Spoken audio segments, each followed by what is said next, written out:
My First Love, Part 5 Final Part. After she left college that day, everything around me felt empty. The campus was the same, the roads were the same, the people were the same, but something inside me had completely changed. Aisha was gone from my daily life, but not from my thoughts. For days, I kept expecting to see her walking through the corridor, sitting in the library, or smiling at something small. But reality slowly taught me what my heart didn't want to accept. She had moved into a different chapter of her life, and I was no longer part of it. Her engagement date came closer. I tried to avoid thinking about it, but it was impossible. Every reminder felt like a weight on my chest. Still, I didn't contact her. I didn't want to disturb her new life, and I didn't want to make things harder for myself either. But one evening, I received a message from her. Just one simple message. Can we meet one last time? My hands froze for a moment. I stared at the screen, reading it again and again. One last time. I didn't know what she wanted to say. I didn't know if I was ready to see her again. But I also knew I couldn't say no. I replied, okay. We decided to meet at the same place in the college garden where we used to sit before. That place held too many memories. When I reached there, she was already sitting on the bench. The same soft wind was blowing. The same silence was there. But everything felt heavier than before. She stood up when she saw me. For a moment, neither of us spoke. Then she gave a small, tired smile. You came, she said softly. I nodded. Yes. We sat down. Silence again. But this silence was different. It wasn't comfortable anymore. It was emotional. After a long pause, she said, I wanted to see you before everything changes completely. I looked at her. It has already changed, I said quietly. She lowered her eyes. Yes, I know. A few seconds passed. Then she said something I wasn't ready for. I want to thank you.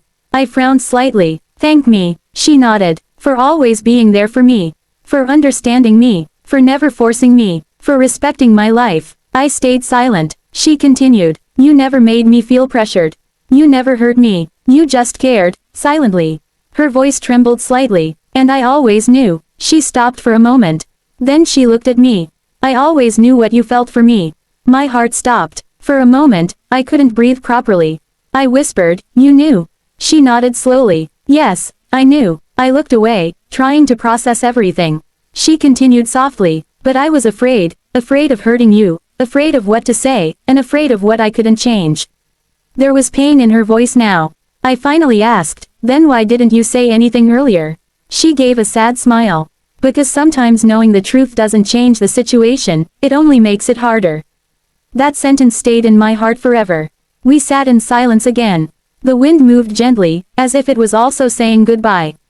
After a while, she stood up. I should go, she said. I looked up at her.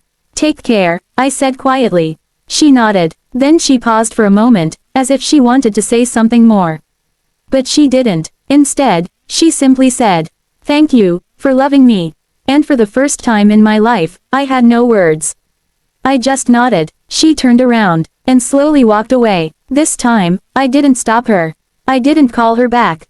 I didn't say anything, because I knew, some endings are not meant to be stopped. They are meant to be accepted. Years have passed since that day. Life moved on, as it always does. But sometimes, when I sit alone in silence, I still remember her. Not with pain anymore, but with gratitude, because Aisha was not just my first love. She was the chapter of my life that taught me the deepest truth about love. That real love is not always about being together. Sometimes, it is about understanding, respecting, and letting go, even when it hurts the most. And even today, if I close my eyes, I can still see her smile, fading slowly into a memory, but never disappearing from my heart.